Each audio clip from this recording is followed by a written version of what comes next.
Hi, everybody. Andrew Champagne here alongside JD Fox for this week's edition of Champagne and JD. We will close out the month of February by heading down to sunny Florida for Fountain of Youth Day at Gulfstream Park. As always, we've got a terrific guest. She needs no introduction, but I'm going to give her one anyway. JD, you know why?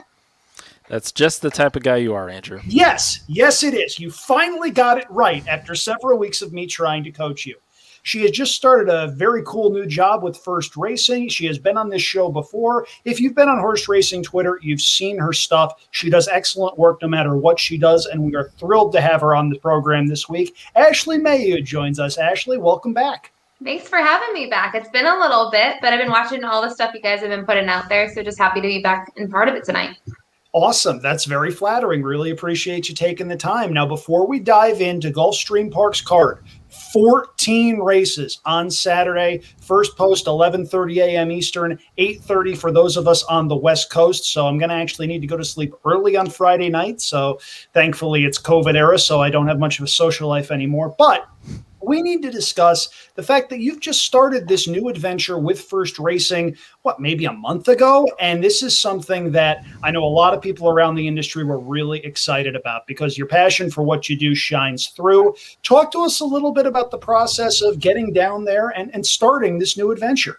Yeah, well, first off, I think the rumor is, or the confusion is, maybe I'm Jason Blewett's replacement. That is false. So it's kind of been a little bit of a process, but it started this fall, kind of looking at opportunities and seeing what might arise. And luckily there was an opportunity, I thought, at Gulfstream Park is where I'm based out of, but for First Racing, it was intriguing as a project lead. So basically my job, it's very fluid. It's changing. I think I've only been there, got about 3.5 weeks. So still learning what exactly a project lead is in a lot of ways, but a lot of different projects, from doing the other things that I had done more on the front side behind a camera, very different.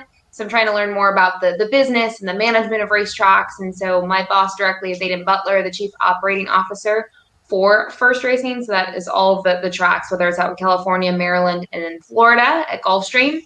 Working on different things with aftercare, other projects that have come up. We're going to talk about it in a little bit, but Canter for the Cause, that's something that's a big thing at Gulfstream Park that I'm excited about, just a couple weeks away. Things more with the track, the business side of things, the vet side of things, learning things that might be kind of in the works. So it's just a little bit of everything, but really excited. I haven't been there quite a month. Today is 1 month since I officially got the keys to the townhome I'm living in, but only been at the job for about 3.5 weeks.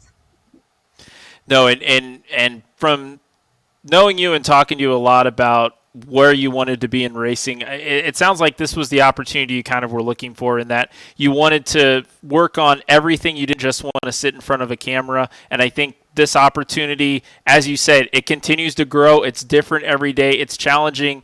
And it really, shows that there are so many different aspects to this business. I know you knew that, but can you kind of give a sense to the audience of how deep that's gone from, something you did one day to a polar opposite the next?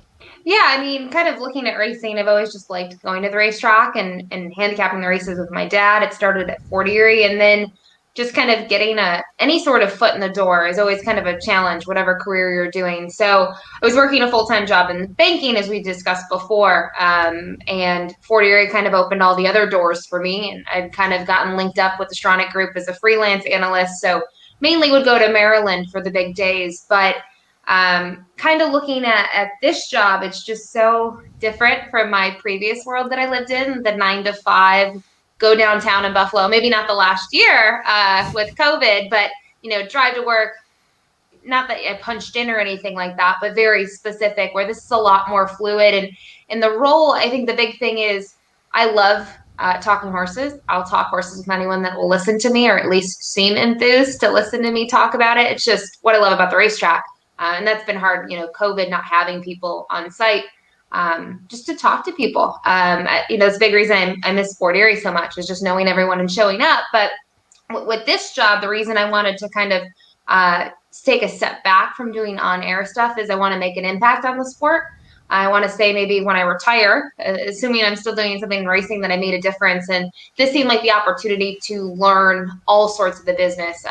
it's not just the racetrack itself. I mean, there's so much that goes into it, and different things. It's not just the racing product, but also we have Palm Meadows. So there's the training aspect of having that facility.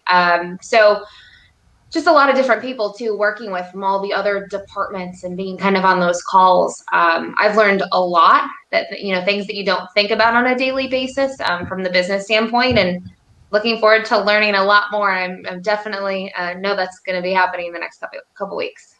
One of the things that you've publicized on your social media platforms that Gulfstream Park has been publicizing is a concept called Canter for a Cause. We've mentioned it a little bit already in the program, but for those who haven't seen anything on social media maybe about this program, tell us a little bit more about it and how people who are interested can sign up, or in some cases spread the word. Yeah, so it's an interesting event. It started a couple of years ago, and I think it started actually at one of our Maryland tracks. Canter for the Cure, similar thing, but Canter for a Cause, this is just a opportunity to actually bring your horse on site and ride around the racetrack. I'm really excited. This has always been on like my bucket list of things to do, so I'm going to be participating. It looks like as an outrider, so a little bit different, but a lot of people don't get to do that. And I think this is great for kids that, they can bring their pony to the track. They can go around the track. There's a couple different groups. There's 3 to be specific. So this is for riders and horses of all ages and kind of experience. The donation is $50, but everything goes to the TAA, Thoroughbred Aftercare Alliance. So huge supporter of aftercare. I am, as well as, First Racing. So this is just great. I think this is also thinking bigger picture. This is how you get young kids kind of intrigued by racing. That to me is the big seller here. We're always talking about new fans and how we're going to get new fans, and just taking a kid to the racetrack. I think this is just cool. Kids going to be like, oh my gosh, I've never been on a racetrack. Maybe this will spark an interest, and this is how we get young people at the racetrack. So I think that's another huge sell. So if the aftercare wasn't enough to, come support the cause, if you're in the area and get your horse over here, another reason is just to kind of, maybe get a couple new fans out of it. Maybe it's a bad analogy, but for the kids, I always think of it as like the run the bases at a baseball game. That's kind of immediately what comes to mind is your first memory of that experience may be doing something on track, and that memory might keep you coming back. I completely agree with that. It's a great analogy, and to make a comparison like that, I look at me. The first thing that really stands out, yes, I can remember handicapping the races, but like my first time in the winner's circle, that really stood out. And it's kind of nice that, these kids, or any rider, adult, I would do this as an adult completely too. It's just, you can take your lap around the track. You'll get your photo in the winner's circle. The saddle towel you get to keep it. It looks kind of like an actual saddle towel, like the ones behind me, but it's got Canter for the Cause on it. And like I said, everything goes to a great cause. So I think it's going to be a good turnout. They've had good turnout in the past, so looking forward to it. Really quickly, how can people sign up? What are some of the dates, specifics, stuff like that? How can people who are interested in this sign up or learn more? Yeah, there's a couple ways. If you go on the Gulfstream Park website, you can kind of search this, Canter for the Cause. There should be information out there. Last time I checked, there's a link to get to Eventbrite, which is where you can buy your spot. Also, if you go to my Twitter, Ashley_Mailloux, I did put out the phone number that you can call if you're, want to do it that way and make your reservation through a phone call. Perfect.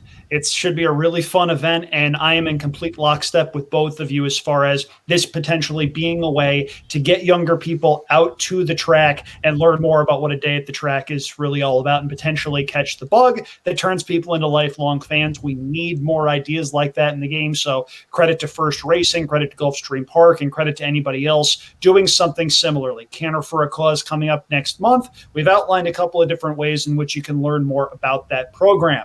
Speaking of programs, we're going to shift gears a little bit and talk about the racing program coming up on Saturday. As we've mentioned, 14 races, many graded stakes races, and what we're most excited about, an all-graded stakes late pick 4, starting in race number 11 of 14 on the program. All graded stakes races, as we've mentioned, headlined by the Fountain of Youth, which in the past has featured a number of potential Kentucky Derby contenders.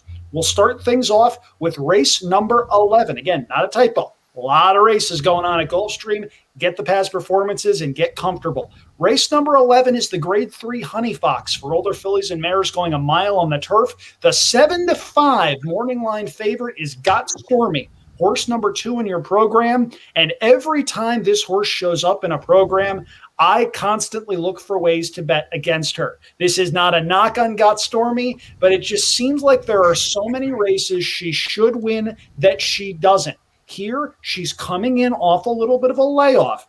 And when she comes off a little bit of a layoff, at least recent experience shows she may not necessarily be at her best. If you like her, she's certainly talented enough to win on her best day. Are you willing to swallow 7-5? And is she going to be in top form after not having run since November? With those questions in mind, JD, where do you want to start us off? Well, I think you have a strong opinion against Got Stormy, so let's just hear your opinion here with your single. Sure. We mentioned this in our lengthy pre-production meeting where we ironed everything out. It took a long time, and we really credit the people that were involved in that. Wasn't Got Stormy considered a turf sprinter late last year? Now she's stretching back out to a mile. That's not necessarily to say she can't do it, but it seems a little bit strange. Coming off a layoff is a gigantic concern. Then I look at the second choice on the morning line. That's number 6, Zofel. Zofel was very, very good in victory last time out, winning the Marshalls River by 2 lengths. She went a mile in 1:32.2, earning a 94 buyer speed figure. That's a career best effort for her. It did come off a layoff. Maybe there's potential of a bounce, but when Brendan Walsh gets a horse going on the right track, they tend to stay there. Tyler Gaffleone takes off the mount, but Irad Ortiz Jr. hops aboard. I think Zofel, in form, second off the layoff, is the horse to beat. I think we're going to get at least a bettable price on her. And if Got Stormy loses, a lot of tickets will go up in smoke. Zofel is the first of 2 singles that I have on my late pick 4 ticket, horse number 6 in your program. Very simple. If she doesn't win, I lose. And Ashley, you're going a little deeper, and you are including Got Stormy. Do you want to defend Got Stormy a little bit in this spot? I don't want to throw blows at kind of what Andrew just said, but I mean, the big thing to me, yes, she's been a sprinter in her last couple starts, but she loves the mile. She loves the mile distance. And I know they tried something different with her. I think talking about the races that she probably should have won, I agree. She's done it, but she's going against the girls. I mean, when we see her against the boys, she's kind of held her own. She hasn't won, in quite some time against the boys. But now seeing her against the girls and going a mile, I like her. Long layoff, not a huge concern for me. I know she's needed some time, and you kind of look at her last long layoff, it was just about 4 months or 3 months. She needed some starts under her belt to get herself back in the winner's circle. But to me, if she can get anywhere close to those numbers that she's run, she's going to be really tough in here. I do think Zofel is the other horse that I really did like as well, for all the reasons that Andrew said. So I'll support those words. I loved the race last time out. Another thing to note, LASIK free last time out. Going to have that happen again with these graded stakes races. So that's nice to see. Career best buyer, not running on LASIKs. I just thought it was a huge step up. It seemed like the time off did her well. And now just making the second start off the layoff, and there's no reason she can't improve off of that. I probably structured this ticket a lot differently than a lot of people would. I actually went heavier in the first 2 legs, where I feel like people are going to take a lot of horses in the third leg of the sequence, and I did it a little bit differently. I ended up deciding to add here the number 4 Rosetta for Bill Mott. I'm just looking at that first start here since coming over from Great Britain. It wasn't great. I understand that 79 buyer, only beat 1 runner, beaten by 5 lengths. For me, I'm excited to see this one cut back to a mile from that mile and 3/16 effort. I think lots of room for improvement. We haven't seen this horse since August. So a little bit of a long shot, I think. I think 5-1. I don't think we're going to get that. I think we're going to see a better price on her come post time. But the workouts, interesting workout tab. She's had some bullets. I think 3 out of her last 5 have been bullets drills. Her most recent I really liked. So for me, I thought the horse was a little bit intriguing, but Got Stormy and Zofel, to me, are the top 2 horses on paper. You guys both know how I handicap, and that there was going to be one race in this sequence where I'm just in a completely different world than the rest of you guys. And this is going to be the case. Okay, yes, I have Zofel on my ticket, but I'm 1-6-8-9, and your morning line on my my choices are 20-1, 7-2, 15-1, and 12-1. That's the spirit. I want to talk about Jakarta a little bit here. First time trying a mile at age 6. JD, what are you thinking? Well, Jakarta's going to be in the lead here, and I'm going to be very interested to see what type of pace Scott Stormy is going to have. Normally, when we see Got Stormy stretch out, we're going to see Got Stormy closer to the front, but Jakarta, is the pace of the pace here. Actually, faced Got Stormy in one of those turf sprint efforts, and Got Stormy had to chase Jakarta down. That was at 5.5 furlongs. We're going a mile here at Gulfstream, but I'm very interested to see. There's not a ton that says on a pedigree side that Jakarta is going to get the distance, but she can get very brave up front. She's gotten brave and looked like was going to get caught a couple times in her sprints in the past. She's stayed on, and obviously she struggled to stay on at 7 furlongs, but there's been excuses both times. One of those times was against Newspaper of Record on a yielding course that she did not seem to like, and the other time she was on Tapeta Service at Woodbine and kind of gave way a little bit to Artie's Princess, who's a pretty strong horse.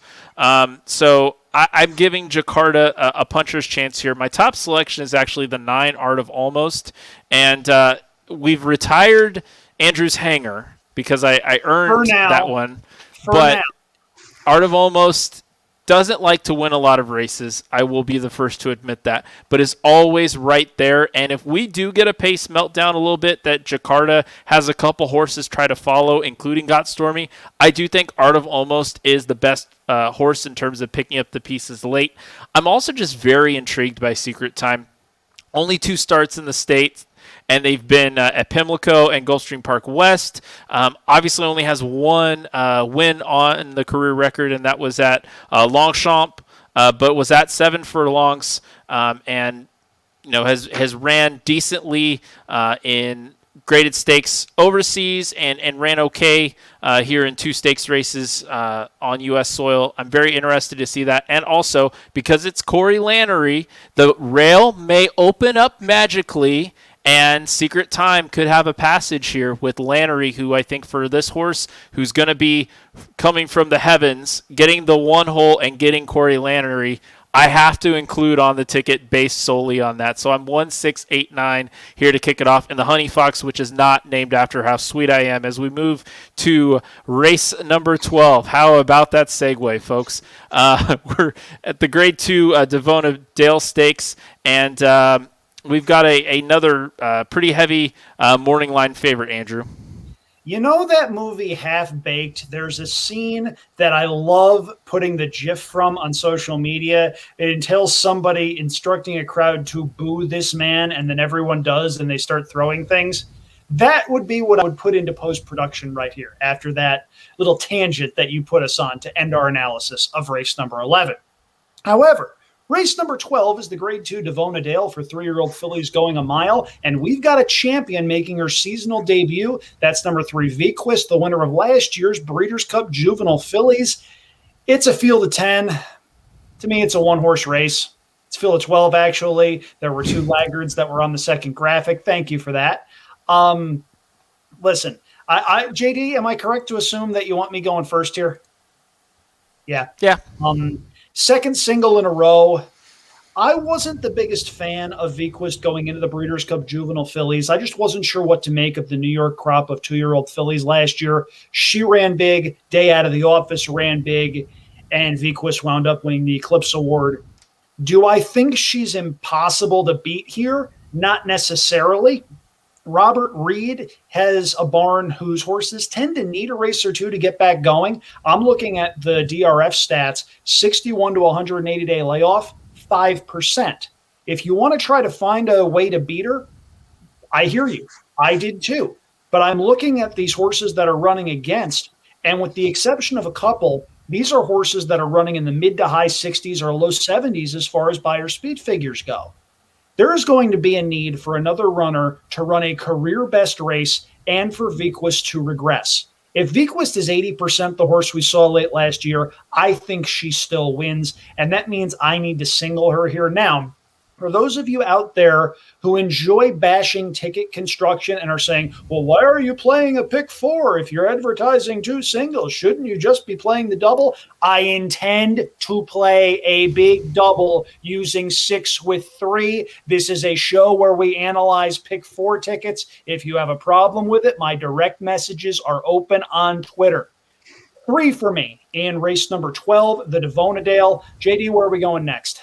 I'm going to go with Ashley. She kind of gave away that she's going deeper in this race, so I want to hear her thoughts on a couple of these horses she's included as well, besides Vequist.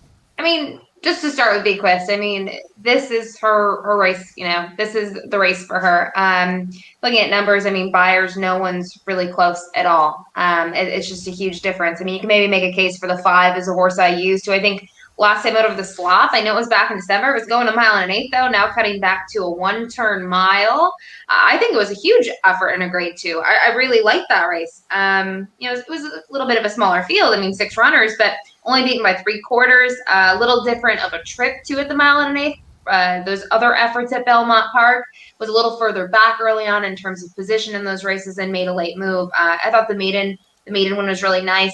Looking at some others, I want to skip to my long shot. Andrew just said we talk about pick fours on the show. I'm always also thinking about the exotics because personally, that's what I like to wager on.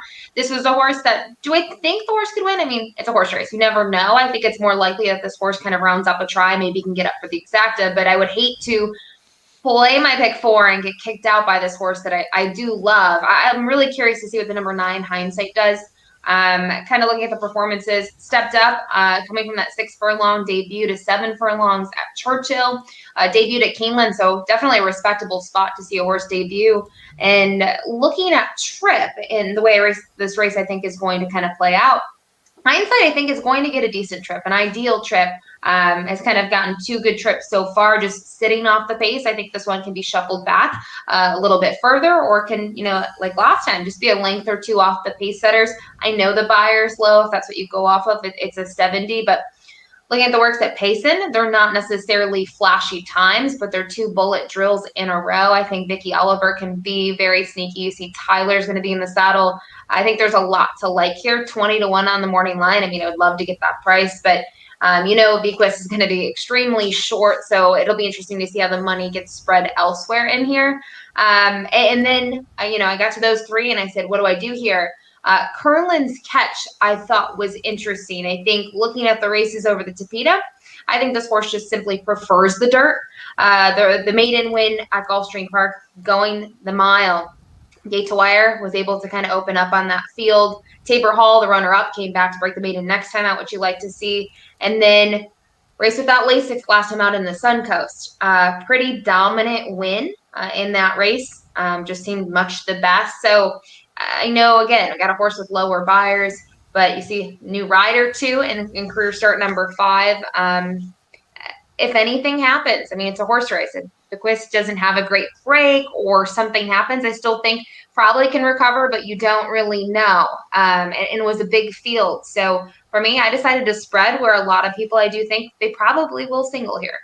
If I may jump in really quickly, 2 things. 1 is a bold prediction. JD, Curlin's Catch wins the Queen's Plate. And 2, Hindsight is a horse that I would absolutely use underneath. That is a pedigree that indicates this horse will love the added distance. I just didn't necessarily think she could win, but if you're playing exotics, absolutely use that horse underneath. I'm happy you gave the horse some love. JD, your thoughts?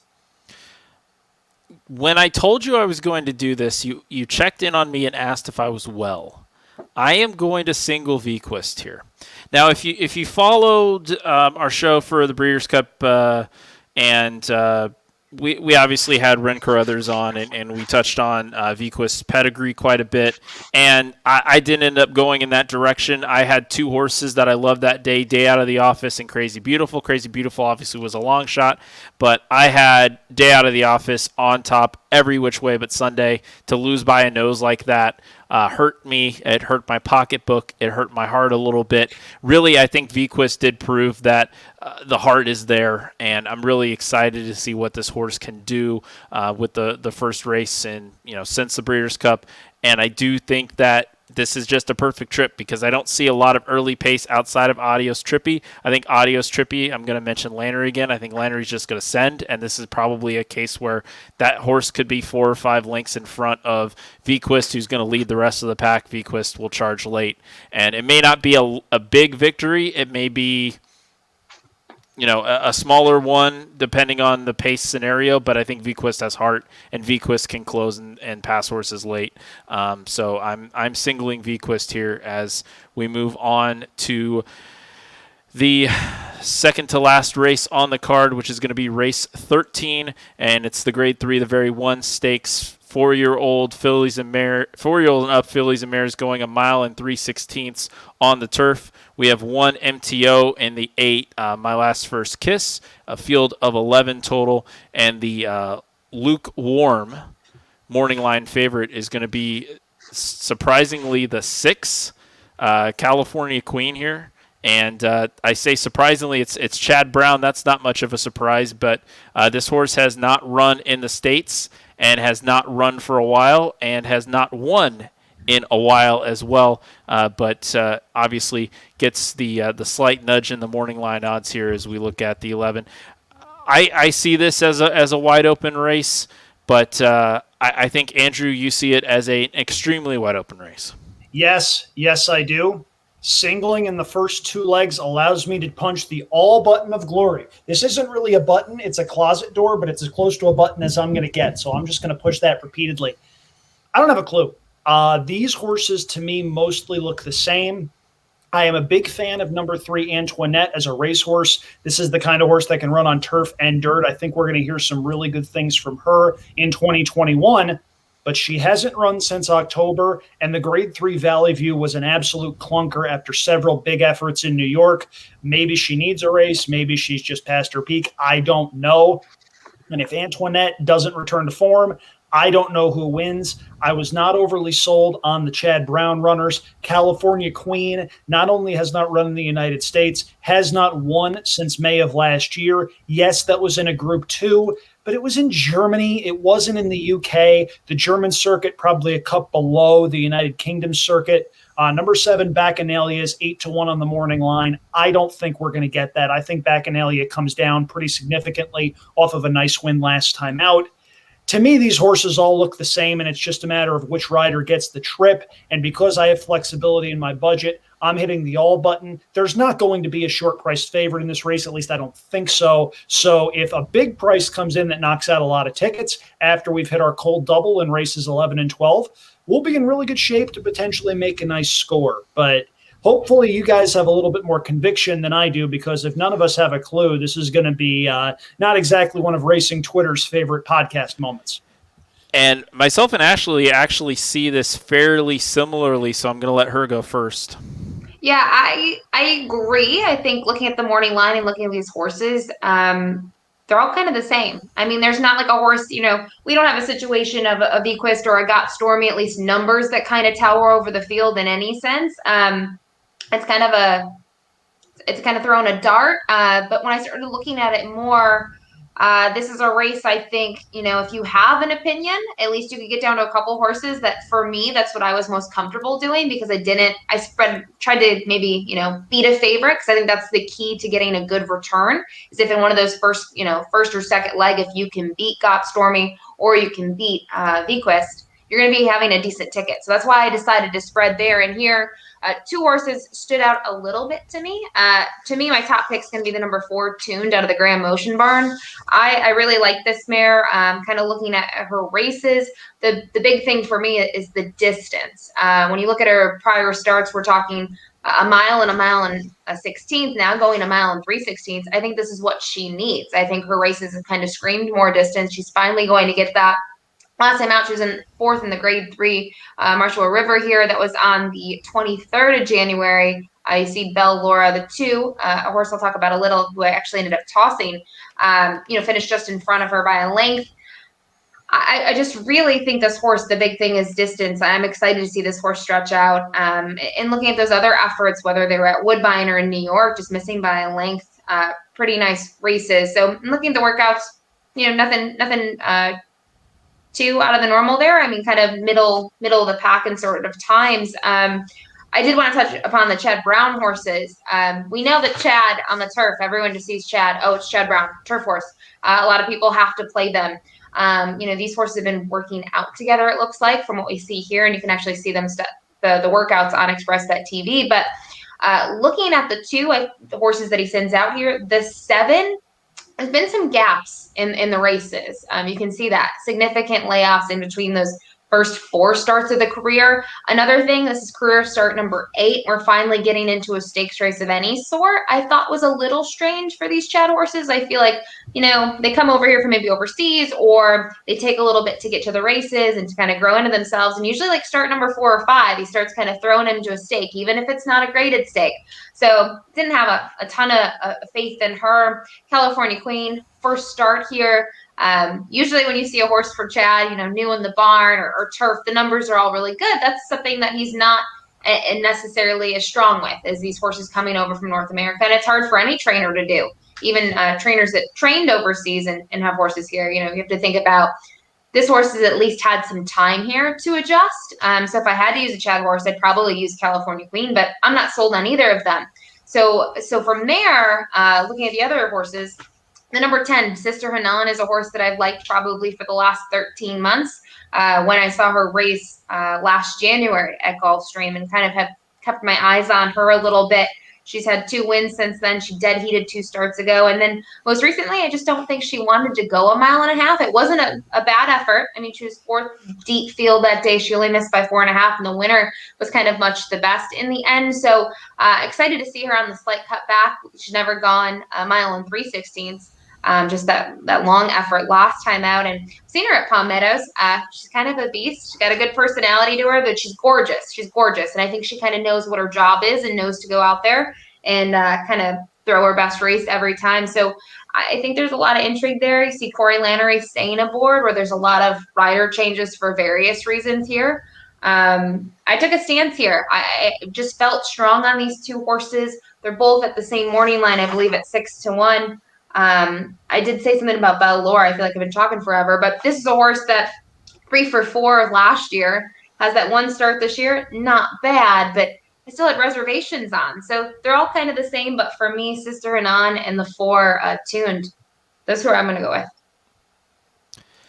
And I'm going to add 1 in the 9 Warlike Goddess. I want to talk about Tuned a little bit more here and just talk about the pedigree a little bit. Zagora, maybe not a household name in the U.S. just because there was only a few U.S. starts, but American champion female turf horse in 2012, and Toronado won 5 stakes races at the U.K. level, the sire. Just a regally bred horse, and kind of funny that for the U.S. training opportunities for Zagora, that was Chad Brown. Now, obviously, Grand Motion training Tuned. But Warlike Goddess, what has this horse done wrong other than have kind of a long layoff? 2 for 2, both pretty impressive, pretty dominant wins. Could have won the maiden by a lot more. Wasn't ridden out by Leparoux really hard that day. I think he knew he had some more horse and was going to easily take the win home. Then got James Graham up and won the allowance event at Churchill. Obviously, both wins on Churchill. First time trying Gulfstream Park, but did win at a mile and 3/8, going a mile and 3/16. I don't think the distance is a problem out of English Channel mare Misty North. English Channel's the sire, Misty North out of North Light. I mean, there's distance pedigree all over that. Bill Mott off a layoff. I don't have any problems taking Bill Mott off a layoff. Leparoux not having the best start to 2021, but strong rider. I think Warlike Goddess is a must include, and I don't think we're going to see that 10-1 morning line because this horse is obviously stepping up in class, but has not done anything wrong yet at this point. So 4, 9, and 10 for me as we head to the main event, the leg that everybody wants to talk about, and that's the Grade 2 Fountain of Youth. Yes, indeed. The Fountain of Youth, a mile and a 16th on the main track. Kentucky Derby points are on the line, and your 9-5 favorite is number 8 Greatest Honor, who was last seen winning the Grade 3 Holy Bull in very impressive fashion. This is a horse that is bred up and down for distance by Tappet out of a Street Cry mare, and when Shug McGahee gets a horse on the right track, they tend to stay there. His numbers with last out winners, very, very good. Jose Ortiz sees fit to ride back, of course, 9-5 on the morning line. And I got to tell you, I think the race sets up for a horse like Greatest Honor. I'm certainly using him. I think there's another runner in here you need to consider. JD, do you want me to lead off? Where do you want to go? You can lead off 4 for 4. All right. Sounds good. So Greatest Honor to me hits me as the most likely winner. Any improvement off of the Holy Bull will make him very tough to beat. I needed to throw in a really big price, and I'm going to get a little crazy with the cheese whiz here. Number 6, King's Ovation, came back off a brief layoff last time out. The start 2 back, first start against winners, not good at Churchill Downs. This horse was 9th, beaten more than 11 lengths. Granted, the winner that day has since come back to win the Risen Star. The third place finisher, Founder, was a promising horse for Chad Brown. King's Ovation goes to the sidelines. They see enough to come back in the Grade 3 Swale, going 7 furlongs. And he did not a lot wrong that day. He was second, beaten 6 lengths. Yes, that day's winner, Drain the Clock, comes back to run here. But King's Ovation has the kind of running style that I think will benefit from going 2 turns. And I love the recent bullet drill. If you look at the work tab, you could sort of see they were taking it a little slower with him going into the Swale, as if maybe they thought the horse needed a race or a tightener to get going. Well, they run second in a Grade 3 in the tightener, which is not bad enough. Then, February 20th, this horse goes 5 furlongs in 59-4. To me, King's Ovation is a horse that could be sitting on go. There's a lot of speed signed on in this race, at least what it looks like on paper, and I couldn't just single Greatest Honor when King's Ovation looks very well met at a very big price. 15-1 on the morning line, and I think he might drift up off of that number simply because we see a lot of flashy trainers in the form. You've got a Breeders' Cup Juvenile Turf winner trying dirt in the form of number 4 Fire at Will. Todd Pletcher shows up with number 2 Prime Factor. Maybe some think he bounces back off of a disappointing performance in the Holy Bull. I think we're going to get upwards of 20, 25-1 with King's Ovation, and at that price, I needed him on my ticket. It's a cheap play right down here. It's $10, 1 by 1 by 10 by 2. Hopefully we can beat Got Stormy in the first leg. We get Vequist home, we get a bomb, and then we're live to 2 closers for a nice chunk of change and a nice return on a minimal investment. That's my strategy. Here's hoping it pans out that way. I don't know how Andrew found my top selection here. That never happens.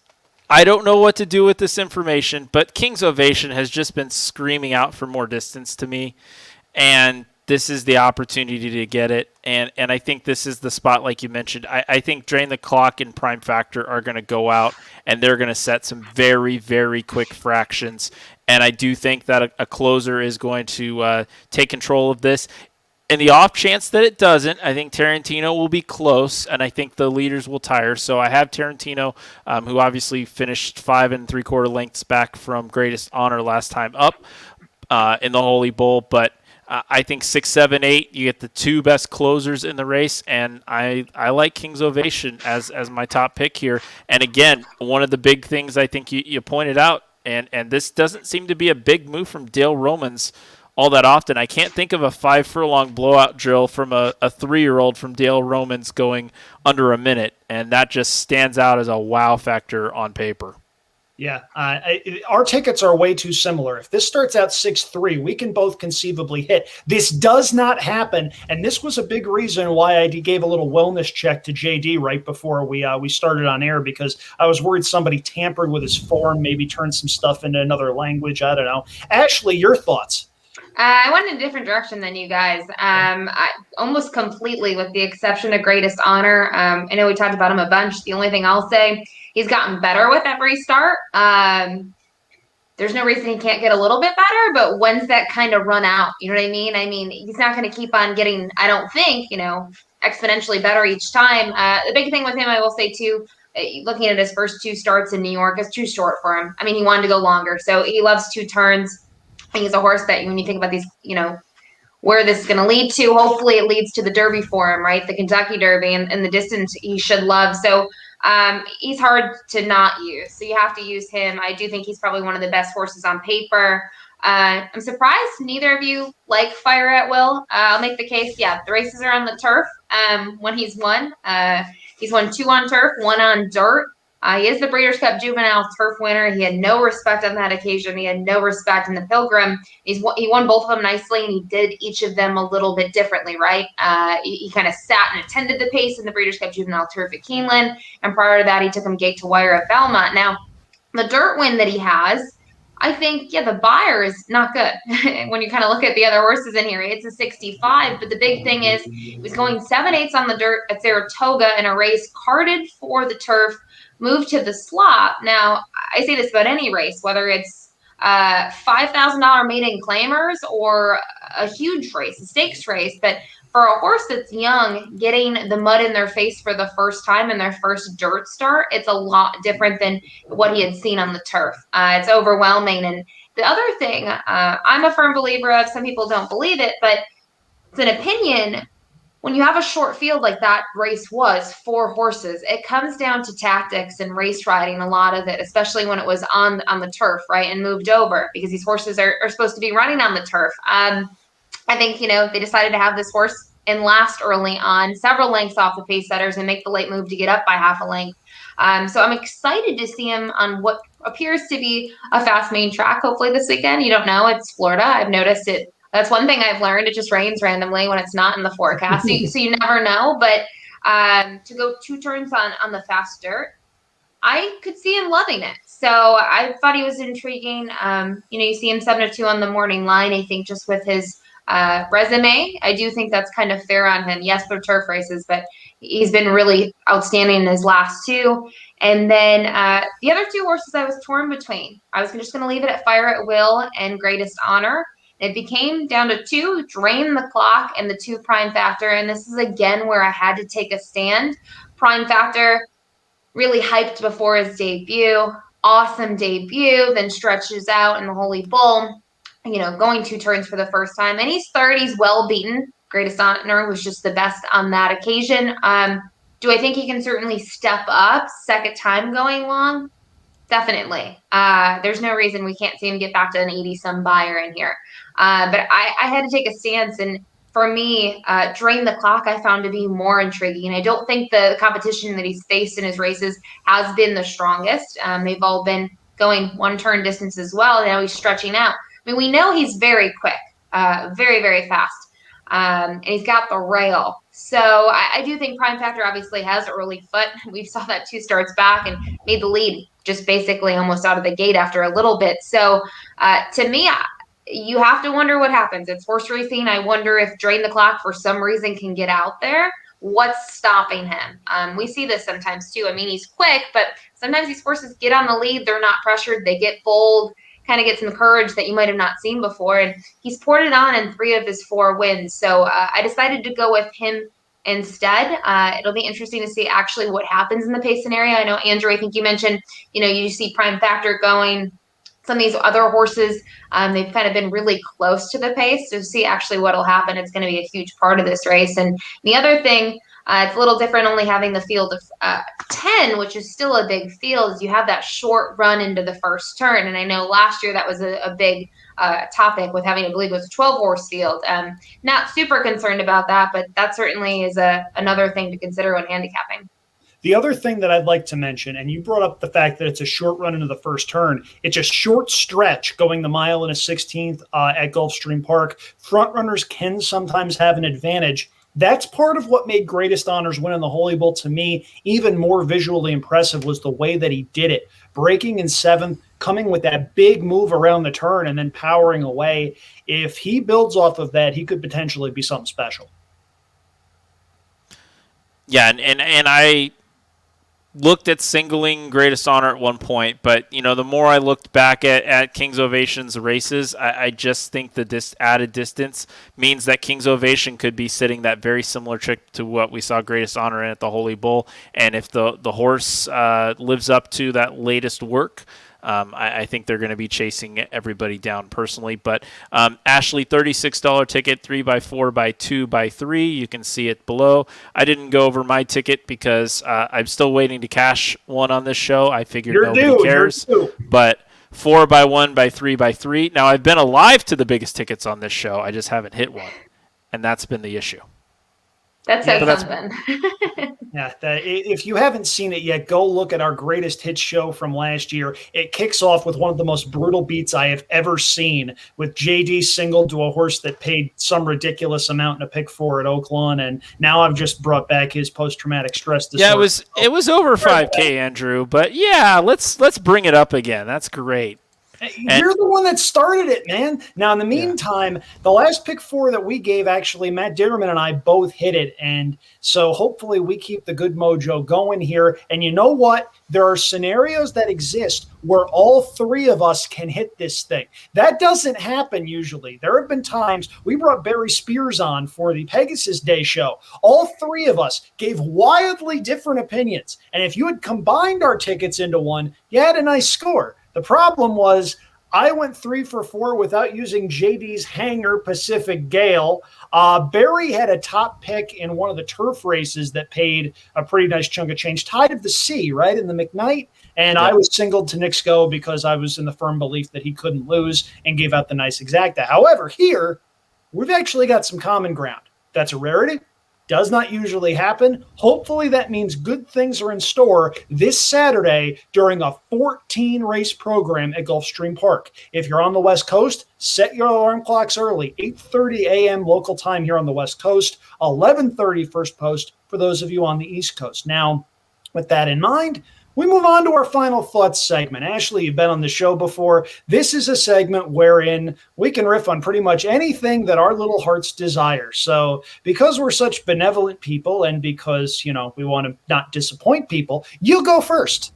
Well, just off your whole we can all win here thing, I think we're all hoping that only one of us cash, because I know JD's got some bombs. You have the all button, so I hate to say it, I'm a team player, but I hope we all don't cash, because I think one of our wallets would be better off in that case. Yeah, I think the card, I got a lot of work to do, but I'm excited about this card. It's a long day of racing, like you said. 11:30 start time on this coast, 8:30 if you're out on the Pacific coast, but 9 stakes races. It's an incredible amount of races. There's other action this weekend too. Oaklawn, the Southwest, seeing Essential Quality and Jackie's Warrior, kind of having a short field there, 7 horses, but the 2 big horses are in that race. I think that's going to be a good race. Looking forward to, kind of where it goes from there, and thinking Arkansas Derby down the road.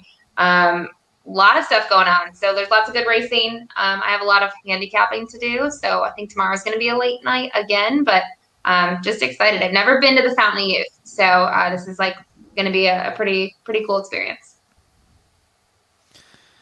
And I want to take my final thought to actually give a pick from elsewhere on the card, Andrew, which is very weird for me. But I've got a bomb that I like in the Canadian, and that would be that's race number 8, the Grade 3 Canadian, going 1 mile and a 16th on the turf. And I like the 8 Dyna Drive. I see Dyna Drive closing from the clouds here in a race where Busy Channel, Gear Jockey, Winner's Back, they're going to go really quick up front. I hope closers do okay, because I'm singling several of them out on this card, but I think Dyna Drive, is definitely a closer in the right pace scenario that could get the right trip at a 15-1 morning line shot. Wow. JD using his final thought for a pick and not a depressing Arizona racing update. I'm really, really impressed. Do you want to plug the podcast that you're on in order to, give people the latest on what's going on there?